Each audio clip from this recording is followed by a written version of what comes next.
উত্তরাঞ্চল সহ ২০ জেলায় বইছে মৃদু থেকে মাঝারি শৈত্যপ্রবাহ। এই অবস্থা আরও কয়েকদিন থাকতে পারে। শনিবার দেশের সর্বনিম্ন তাপমাত্রা রেকর্ড করা হয় তেঁতুলিয়া ও চুয়াডাঙ্গায় ৮.৩ ডিগ্রি সেলসিয়াস। শীত পরিস্থিতি নিয়ে জানাতে পাবনা থেকে আছেন সহকর্মী খায়রুল ইসলাম। পাবনায় শীতের পরিস্থিতি নিয়ে জানাবেন এবং নিম্ন আয়ের মানুষের ভোগান্তি আসলে কতটা? আসলে আপনি জানেন যে বেশ কয়েকদিন যাবৎ কিন্তু এই শৈত্যপ্রবাহ চলছে পাবনা সহ পুরো উত্তরাঞ্চলে।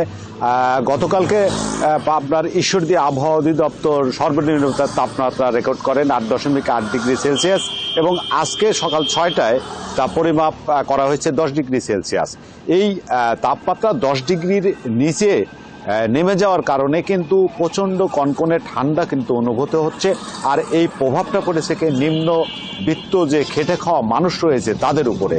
আপনাকে একটি বিষয় জানিয়ে রাখি যে এই মুহূর্তে কিন্তু ধান রোপণের সময় চলছে এবং এই ধান রোপণের সময়ে কিন্তু কৃষকরা খুব কাকডাকা ভোর থেকে কিন্তু তারা মাঠে নেমে তারা ধান রোপণের কাজে ব্যস্ত হন। কিন্তু এই মুহূর্তে আমরা দেখতে পাচ্ছি যে সূর্য না ওঠা পর্যন্ত তারা মাঠে কাজ করতে পারছেন না, কারণ কনকনে ঠান্ডার পানির মধ্যে তারা ধান রোপণ করতে তারা হিমশিম খেয়ে যাচ্ছেন।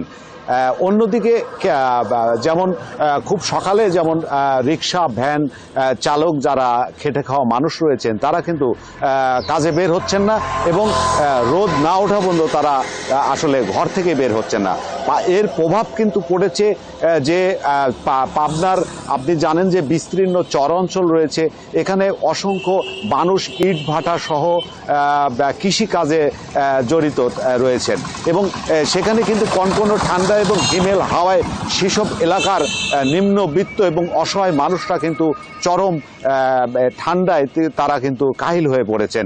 এর প্রভাবটা পড়েছে শিশু এবং বয়োবৃদ্ধরা, তারা কিন্তু বিভিন্ন শীতজনিত রোগে আক্রান্ত হয়ে হাসপাতালগুলোতে কিন্তু ভর্তি হচ্ছে, যে কারণে পাবনা জেনারেল হাসপাতাল সহ যে পাবনার ৯টি উপজেলার যে উপজেলা স্বাস্থ্য কমপ্লেক্স রয়েছে সেখানে কিন্তু অসংখ্য ঠান্ডাজনিত রোগী ভর্তি হচ্ছে এবং এই রোগীর চাপ কিন্তু সামলাতে হচ্ছে চিকিৎসকদের, কারণ অনেক সময় এই হাসপাতালগুলোতে রোগীর সংখ্যা বেড়ে গেলে শয্যা সংকট দেখা দেয়।